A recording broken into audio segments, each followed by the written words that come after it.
Hello, Jake. It's Sneaky Z from United Stage, and I'm a very big fan of your videos, whether Clash of Clans or Vainglory.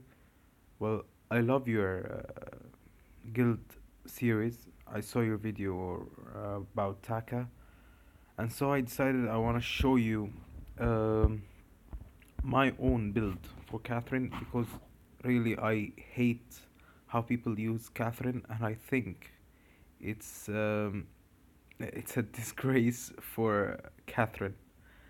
So uh, so here's my build, and excuse my English. It's not my first language. I'm Egyptian, so it's my second language, and I know I'm not a very good commenter. So here it is. Well, as we all know, Catherine, uh, her main ability is to whatever she stuns or slows gives her a defense point. So whatever Catherine stuns a target or a hero, uh, actually a hero only, it gives her 10 defense points to her actual defense. So this gives a bonus to Catherine that she is a tanker without actually buying any items. So what I think of Catherine is, as we can see in the recommended section, it's no one uses the recommend section. However, the recommend section, most of the noobs use the recommend section, buying the cons- the contraption. But contraption doesn't actually work well with Catherine. What I suggest for Catherine is, first of all, let's go with the abilities. Catherine, as we said, Catherine has a good advantage over other heroes that she is a good tanker without buying any items. So I love to start with the stunning, as in the beginning of the game, what I do is farm with the jungler that I have in my team and gank the enemy team. Just get a stun and go back. Get a stun and go back. Get a stun and go back. I don't I don't want to get into the fights until Catherine is actually ready with around 6 7 stuns at least. So what I love to buy at first is the Iron Guard contract. And after buying the Iron Guard with of course the consumables, I go either get a bonus to my team and make them go faster with the Storm Guard, then the Dragon Heart, then the Warhorn, or get my my abilities to go faster and get the chronograph to the clockwork. Why the chronograph and the clockwork? Because her first ability, the stunning, takes around 13 seconds and level 1 to upgrade. So, and this is the most important uh, ability for Catherine. As I said, it increases her defense points. So I go for the clockwork or I go for the warhorn. Why the warhorn? First of all, it gives my team an advantage to get in and out of fights faster. And second of all, it got Dragon Heart, which is the first defense. Here, the Dragon Heart, it gives 400 max health. And we know in the background that Catherine gets defense points. So defense points plus health gives a very strong tank to Catherine.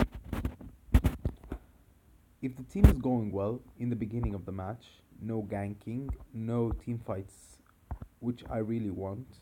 So I go for the clockwork, which gives me void battery, max energy and energy recharge, and the chronograph, which energy recharge increases and cooldown speed increases.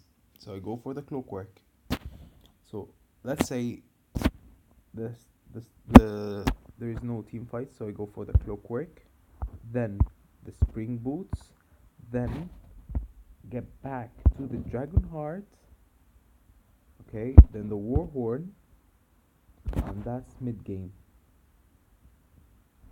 Then I start building my defense. I love to build first of all the flex block, then to dragon heart, then the crucible, then the life spring, then the sorry, the kinetic shield, the fountain of renewal. Okay, and here is where I decide either to defend the game or reinforce or attack.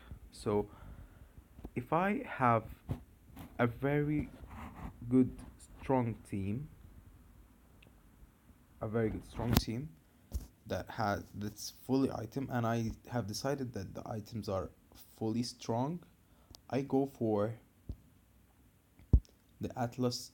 I go for the Atlas Poldron or the Aegis.